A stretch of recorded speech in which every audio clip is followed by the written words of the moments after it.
Hi, I'm Jaime Madrigano. It's been great to be here at Drexel today. I'm a Bloomberg Associate Professor of American Health at the Johns Hopkins Bloomberg School of Public Health. And I think we are facing an urgent challenge and an urgent public health problem with climate change.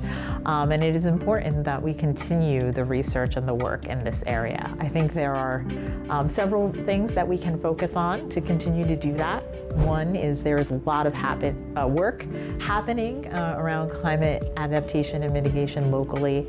And so as health researchers, we can really help those practitioners answer questions around the health implications of that work. So really thinking and going locally in this work.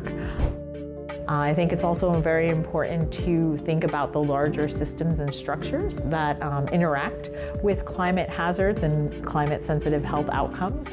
So thinking about things like housing policy, education policy, all of these things that really contribute to certain populations experiencing the most and the worst impacts of climate change, and how we can intervene in those ways and use those policies as levers to mitigate the health implications of climate change.